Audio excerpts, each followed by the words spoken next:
बबलू एक गरीब बच्चा था। उसके माता पिता दोनों मजदूर थे और रोजाना की मजदूरी करके ही उनका घर चलता था। बबलू जब अपने दोस्तों को बढ़िया बढ़िया खाते पीते और मजे करते देखता तो वो बहुत दुखी होता। ये देख बबलू, मेरे बापू मेरे लिए आइसक्रीम लाए हैं। मेरे चाचा ने शहर से हमारे लिए नया फ्रिज भेजा। इसमें हम ठंडा पानी, आइसक्रीम, ठंडी ठंडी चीजें सबके मजे ले सकते हैं।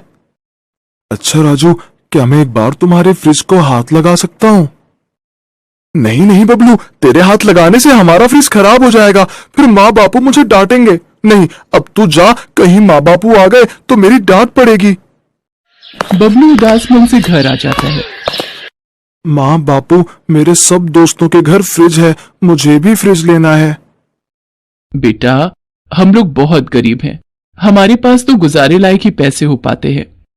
बबलू बेटा, तुम तो जानते हो तुम्हारी माँ और मैं मजदूरी करके बड़ी मुश्किल से पैसे जोड़ पाते हैं। फ्रिज तो बहुत महंगा आता है, वो खरीद कर देना हमारे लिए बहुत मुश्किल है। कहते कहते बबलू के माता पिता की आंखों में आंसू आ जाते हैं। माँ बापू, आप रो मत, मुझे फ्रिज नहीं चाहिए। बबलू ने अपने माता पिता को कह तो दिया पर उसका ध्यान अभी भी फ्रिज की तरफ ही था। अगले दिन बबलू घर से दूर एक मैदान में अपने दोस्तों के साथ बैट बॉल खेल रहा था। तभी गेंद दूर बबलू के हाथ से दूर चली जाती है। अरे यार, गेंद तो उधर पुराने खंडहर में चली गई। बबलू, तूने ही गेंद फेंकी है, अब तू ही लेकर आएगा। पर उस खंडहर में तो जाना मना है। मेरी माँ कहती है वहां भूत और चुड़ैल रहते हैं। कुछ भी हो, गेंद तो बबलू को ही लानी पड़ेगी। ठीक है, मैं अंदर जाकर ले आऊंगा, तुम बाहर तो खड़े हो जाओगे ना? हाँ हाँ चल, हम बाहर खड़े हैं, तू अंदर जाकर गेंद ले आ। बबलू घबराते हुए खंडहर के अंदर जाता है, पर तभी उसे किसी की आवाज आती है। वो रही गेंद, जल्दी से उठा लाता हूँ। मुझे बचाओ। अरे, ये आवाज कहाँ से आ रही है? अरे, ये तो कोई पुराना फ्रिज दिखाई पड़ता है, पर इसमें से किसी की आवाज आ रही है।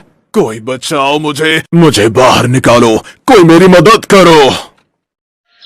बबलू जल्दी बाहर आ, नहीं तो हम चले जाएंगे। आ रहा हूँ, रुको।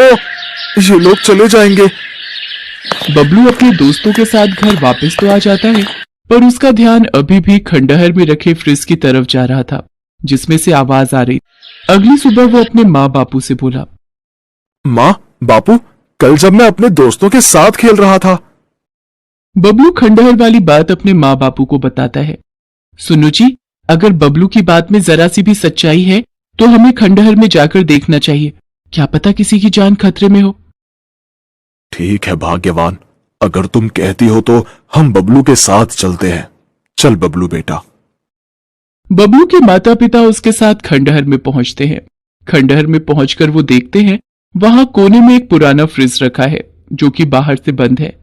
अचानक उन्हें भी वही आवाज फ्रिज में से सुनाई देने लगती है। कोई है, मुझे बचाओ, मैं यहां फंस गया हूं, कोई मुझे बचाओ। अरे, आवाज तो सचमुच इस फ्रिज के अंदर से ही आ रही है, पर यह फ्रिज तो बाहर से बंद है। अब इसे खोलें कैसे? बापू, हम चाबी ढूंढते हैं, क्या पता इस फ्रिज में कोई चाबी लगी हुई हो तो यहां गिर गई हो। हाँ, हो सकता है, चलो ढूंढते हैं। बबलू और उसके माता पिता चाबी को ढूंढते हैं। अचानक बबलू की नजर कूड़े के ढेर में पड़ी एक जंग लगी चाबी पर जाती है।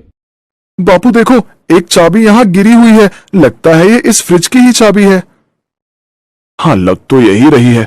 रुको, तुम पीछे हो जाओ, मैं फ्रिज को खोलता हूं। कोई बचाओ मुझे, जल्दी बाहर निकालो। रुको भाई रुको, खोल रहा हूं। बबलू के पिता ने जैसे ही फ्रिज को खोला उसमें से धुआं बाहर आने लगा और धुएं में से एक विशाल जिन्न प्रकट हुआ। शुक्रिया मुझे बाहर निकालने के लिए, आज मैं आजाद हूं। कितने समय बाद आज मैं उस फ्रिज से बाहर निकला हूं। आप कौन हैं अंकल? मेरा नाम मस्त कलंदर है, मैं एक जिन हूं बेटे।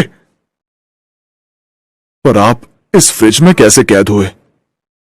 ये खंडहर पहले एक घर था, पर यहाँ के लोग इसे बेचकर चले गए और ये पुराना फ्रिज यही छोड़ गए। तब से इस जगह का नया मालिक यहाँ आया नहीं और हम जिन एकांत में सोना पसंद करते हैं, मैं आराम से इस फ्रिज में सोता रहा ताकि कोई परेशान ना करे, पर किसी ने इस फ्रिज को बाहर से बंद कर दिया और उसके बाद कोई यहाँ नहीं आया। तब से मैं यहाँ बंद था। मैं आवाज लगाता था पर लोगों को लगता था कि यहाँ कोई भूत प्रेत है, पर आज तुमने मेरी जान बचाई है, मुझे आजाद किया है। मांगो, बदले में क्या मांगते हो? मैं यहाँ से जाने से पहले तुम्हें कुछ देना चाहता हूँ।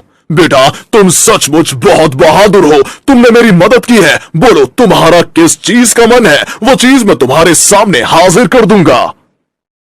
जिन अंकल, क्या आप ऐसा कर सकते हो कि ये फ्रिज नया हो जाए और मैं इसमें ठंडा ठंडा पानी पी लूं और आइसक्रीम भी खाऊं?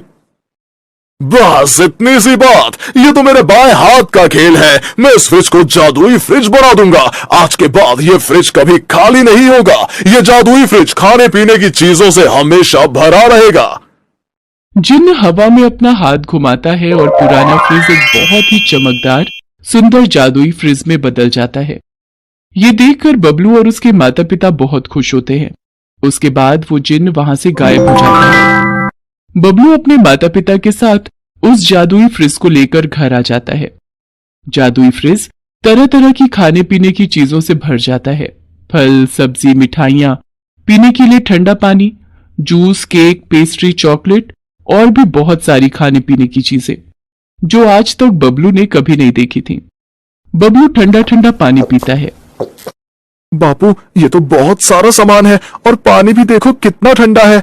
बापू, क्यों ना हम एक दुकान खोल लें जहां पर आप इस फ्रिज में रखा सामान बेचकर अपनी कमाई भी कर सकते हो। हमारा बबलू कितना समझदार हो गया है। ये तो तूने बहुत समझदारी की बात कही बेटा। हम कल ही एक दुकान किराए पर ले लेते हैं और फिर इस सामान को बेचकर जो भी कमाई होगी हम उससे किराया भी दे पाएंगे। और साथ ही साथ तुम्हें पढ़ाई भी करनी है बबलू बेटा, जो तुम्हारे लिए बहुत जरूरी है। माँ, तुम चिंता मत करो। अब मैं अपने जादुई फ्रिज में रखे फल, हरी सब्जियां खाकर और ठंडा दूध पीकर देखना कितने अच्छे नंबर से पास होकर दिखाऊंगा। बबलू की इस बात से उसके माता पिता दोनों मुस्कुरा देते हैं। अब तो बबलू के माता पिता ने अपनी एक दुकान खोली और मजदूरी का काम छोड़ दिया।